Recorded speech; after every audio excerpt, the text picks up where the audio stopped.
Hi everybody, it's Sarah. Um, we had a long week this week with all kinds of stuff going on. We had to get lots of stuff done before we left Texas to come up to Illinois. We had to fix my brother's gardens so that the watering system makes it so that it waters itself. My mom and I got to go to the Alamo and learned a whole lot about what happened and why. I mean, I actually didn't know that much about the Alamo before I went, and I learned a whole lot. It was really, really cool. I got to see the chapel and the long barracks and learn about the history of the area and the actual history of the Alamo. I'm from Virginia, so I learned that, Davy Crockett was there and Bowie was there, and I didn't even know there were other people who were actually in charge. So I got to learn about Travis, and it was really, really interesting. I highly recommend it if you're in that area to go see the Alamo. It was really cool. And then we had to get all of our stuff together and pack up the car, and just that was a pain in the butt because it was like 98 degrees outside and heavy suitcases and two very unhealthy people trying to pack the car was not easy. We got it done, but we were thoroughly exhausted afterwards. And then drove up yesterday, left about 6, and stopped at Precious Moments Chapel along the way, which is in, where is it? Joplin, something like that, Missouri. And that was really cool, actually. It's got museums and talks about how he started and all the stuff he did and the different angels he made and the figurines that he made and stained glass windows and cool stories. And another thing I highly recommend. It was really, really interesting, especially if you like the Precious Moments figurines. It was super cool getting to see past ones and future ones and current ones. There were a lot of really cute figurines and cards and things there, so that was really cool. And then we finally made it here to my grandpa's house about 9:30, 10ish last night. So yeah, it was a long drive, but it kind of, with all the stuff that we had to do this week, it got me thinking about, before I got Lyme and when I still had a whole bunch of energy and could do a lot. I mean, I used to be a very, very active person. I was rock climber. I used to do bouldering, which is it's rock climbing, but you don't have the harness, the rig around your waist, and there's no one to belay you. You're just climbing up a rock, but I mean, it only goes like 10 feet high, I think, maybe a little taller than that, 10, 12 feet high. And you climb up, and then you can climb back down, or you can jump down. They've got mats. But I used to do that all the time. I rode my bike, I went skateboarding, went swimming, did gymnastics, I even lifted weights and stuff like that. And I was actually on my collegiate ultimate frisbee team at Radford University, which was super fun. The women's ultimate frisbee team. We didn't win a whole lot, but I enjoyed it and got to go to some different places, and it was really, really fun playing ultimate frisbee with those girls. I also used to play with my church a lot too. We just play pickup games in the park, and I had a blast doing that. It was one of my favorite sports out there. And I was actually homeschooled from 6th grade up until I went to college,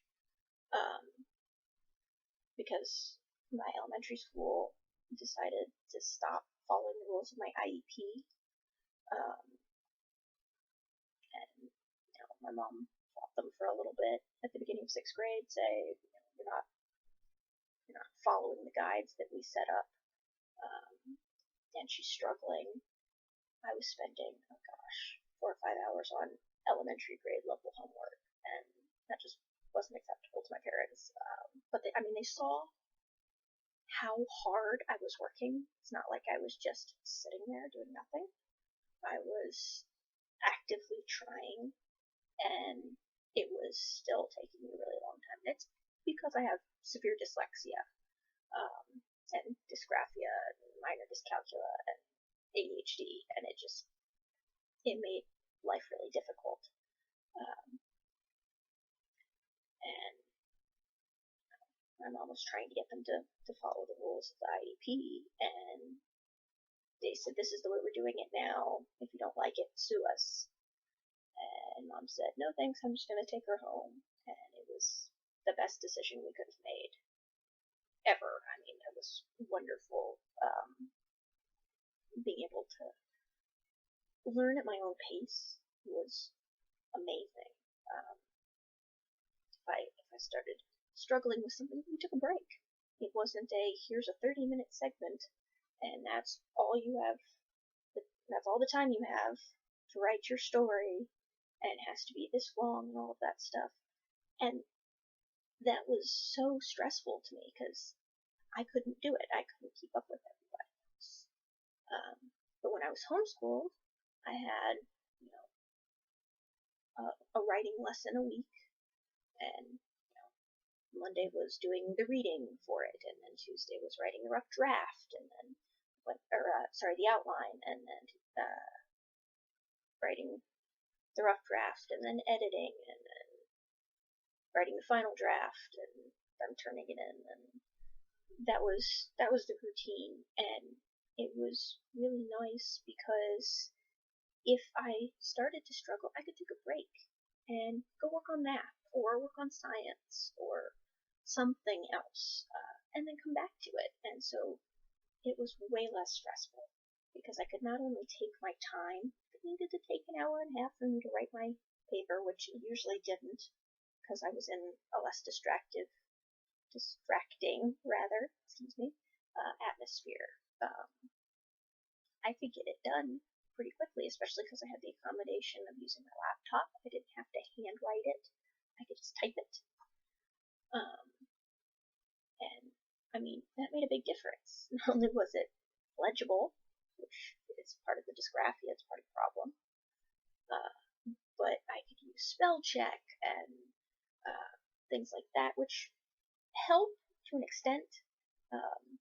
There are far too many words in the English language that are pronounced the same and spelled differently, and Word doesn't pick up on those, so I would still make some of those mistakes, but we were able to make the appropriate accommodations. I got extra time on my tests. My mom was able to read the tests to me out loud, and then I could give a verbal response instead of having to do Scantron, which are the bubble letters. I can't do those. I lose my place, and it's just horrible. That's one of the many reasons I failed tests, was because I did the Scantron wrong, not because I didn't know the information. And things along those lines, we were able to make appropriate accommodations. And also because I was homeschooled, I was able to join a group called HTT, which stands for Homeschooled Theater Troupe, or Homeschool Theater Troupe, rather. And I was in 13 different plays with this group, and it was amazing. We were a family, and it was wonderful. Julie Little, who was in charge of that group, she's still doing plays now. She just has this gift for working with kids and directing in general. But, she would take books and then adapt them into the plays. And as part of our audition process, we had to have read the book that the play was based on so that we knew who the characters were, what the plot line was, things like that. So not only was it interesting, but it was educational. We got great literary background on the matter, and learned how to, sympathize with different characters, because when you were playing a bad guy, you had to know what their motivation was. Why were they so upset? Why were they doing what they were doing? Bad guys don't think that they're bad guys. They think they're doing something right that they believe in. And getting to learn how to look from that other perspective was really beneficial for me. A lot of the things I learned in theater class have been just immensely helpful in my general life, especially at college. Having done 13 plays, and tricky things like Tale of Two Cities and Hunchback of Notre Dame and The Odyssey and things like that, where it's more serious plays. It's not just a joking around. And we did things like Canterbury Tales and Aladdin and the Arabian Nights, things like that were more upbeat and funny too. But we did some serious stuff, and being able to memorize your lines and say them with the right emphasis and the right draw in front of a bunch of people was immensely helpful, especially for my capstone project for the Honors Academy at Radford University. Being able to memorize my lines. I wrote a script for me to say during my presentations. I had the ability to practice on friends, and then was able to give the presentation to people during a professional development class. And little things like we would do, what is it called? Ad lib, where you have to think about what's happening in the situation, and then you don't have a line, so you have to just ad lib it. It's not actually the right word, but I can't think of what it is, so I'm sure you know what I'm talking about. But being able to figure out how to keep the lecture flowing without having to stop and go, oh shoot, I don't remember what this is, and oh my goodness, and all of that, which I'm sure is fine for a vlog, but is not the best thing for a lecture. And having that ability was beyond helpful. And it was also useful in general because it taught us how to work. Yes, it was fun. Yes, we learned a lot, but it was work. You had to come ready to deliver your lines, know where you were supposed to be and when. It was not just a social gathering. You were there to work. And, you did get to hang out with friends and play games and stuff like that, but it was a job, and you had to be serious about it. And having that kind of discipline helped at least give me a better understanding of the value of hard work and the idea of perseverance, of yes, this is hard, or yes, this is difficult, or oh man, I still have a bunch of lines I need to work on. And then going home and practicing and practicing and practicing. Just getting that idea of diligence, of keep going. was super beneficial again, especially in my college career.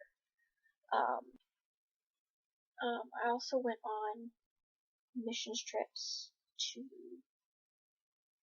Ukraine and Scotland and Uganda. In the fall of 2010, though, right before I went to Uganda, the year before I went to Uganda, rather, was when I was actually first diagnosed with Lyme.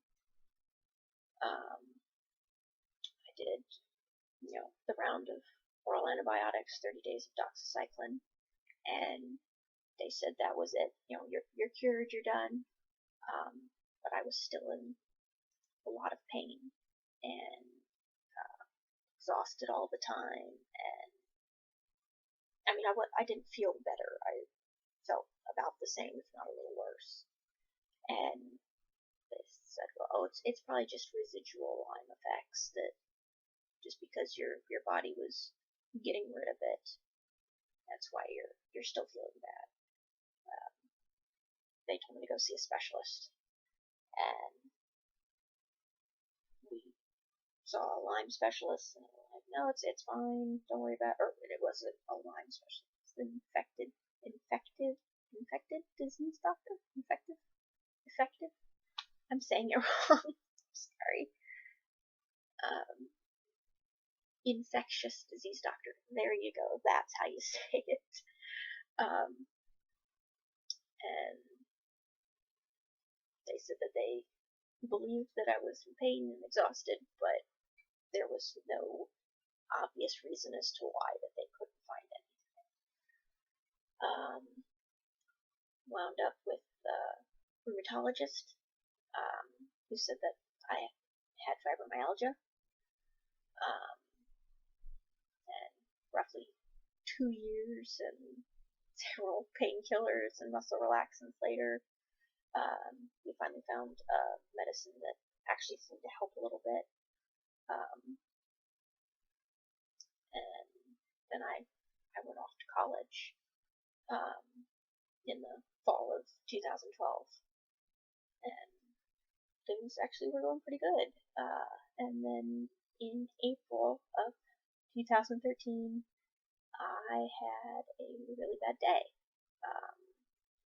I went to classes, had thrown up that morning on the way to class. I'd been skateboarding over to class, and got there and threw up in the trash can outside of class, and then went in and went to class for an hour and 15 minutes, and then went back to my room. Couldn't understand what was going on. I threw up and then felt fine, so wasn't a big deal. Later that day, some of my friends were going out to play frisbee, and I went out with them, and this wasn't ultimate frisbee, this was just toss, so we were pretty stationary, with maybe a couple of sprints here or there if someone threw really far off the mark. But it was fairly sedentary work. You stood there and threw and caught. It wasn't difficult. And then we went to go get dinner afterward at the Wendy's on campus, and I got in line. I ordered my food. I was waiting for my food to come out, and the next thing I remembered was waking up on the floor. I had no clue what happened. I didn't remember falling. I didn't remember what was going on. I didn't understand what I was doing on the ground or anything. Luckily, one of my friends is an EMT and was there, and she took my heart rate and my blood pressure and all of that. And I was laying down. I was supine on the floor and had a heart rate of 180. Really not good. Normal heart rate, especially when you're laying down, is about 70. Not 170, 70. So it was not good. And I was a little out of it. I didn't understand what was happening. And was very confused and somewhat out of it. They called 911 despite me saying, no, I don't want to go to the hospital, I don't want to go to the hospital. I went to the hospital. They did a bunch of tests. I spent 6 hours, roughly, about 6 hours, laying down in bed, and my heart rate did not go below 130 the entire time I was laying there. They did x-rays and blood cultures and all of this stuff and had no idea what was going on or how to fix it. But since I wasn't getting any worse, they decided to let me go home with the condition that I had to go to the on-campus doctors on Monday. That happened on Friday. So that following Monday I had to go back to the health center on campus and let them check my heart rate, my blood pressure, and things like that. And I went back, and my resting heart rate was 120, which was better than the 130, but still very not good. And I wound up having to go back at least once a week, every week for the remainder of the semester. They did 2 different ultrasounds of my heart to check and see if the muscle was okay, which it was. The muscle was just fine. There was nothing wrong with any of the valves or any of that. And they didn't understand why I was having this issue. So they ran more blood tests, and it didn't go below 100 for over a month. I got a watch and chest band that's supposed to be for people who are working out that tracked my heart rate, and learned that when my heart rate was at 150, that's when I would throw up. So that explained what had happened that morning. Friday morning was I'd been skateboarding and got my heart rate up to 150 and threw up. And then the highest it ever got was I went to an ultimate frisbee practice. I didn't tell my doctor that, and was walking around a flat track, and my heart rate went up to 210 beats per minute, which is not healthy. Over the next several semesters, I passed out when I went bowling with friends or playing pool or sometimes just walking around in my dorm room. It was obnoxious.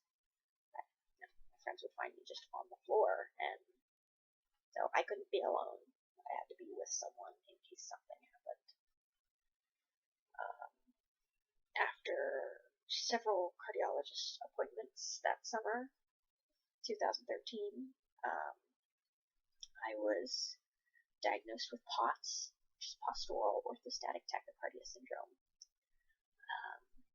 And then a couple more appointments later, we found out that it was caused by having undiagnosed tick-borne diseases, chronic undiagnosed tick-borne diseases. So the Lyme that I'd had years ago had never actually gone away, and I had over 10 different co-infections, so other diseases, specifically tick-borne diseases. I had Coxsackies and Mycoplasma and Anaplasma and Lyme and Babesia and Bartonella and Rocky Mountain Spotted Fever and I can't even pronounce the other ones. But it was ridiculous, and that's what had caused my autonomic nerve to mess up. That's what gave me the POTS, was the fact that I'd had these tick-borne diseases for so long. It was finally messing up my body. Messed with my brain, so I have word-finding issues, which I'm sure you've noticed. Sorry about that. Makes it difficult for me to move around. I hurt all the time. everything hurts all the time. I'm on a constant stream of pain relievers, and they dull it, but they don't get rid of it. Have insomnia issues a lot of the time where I'm sleeping a lot, or I can't sleep. It's either one way or the other. And I mean, all of this stuff that's happened because of the tick-borne diseases.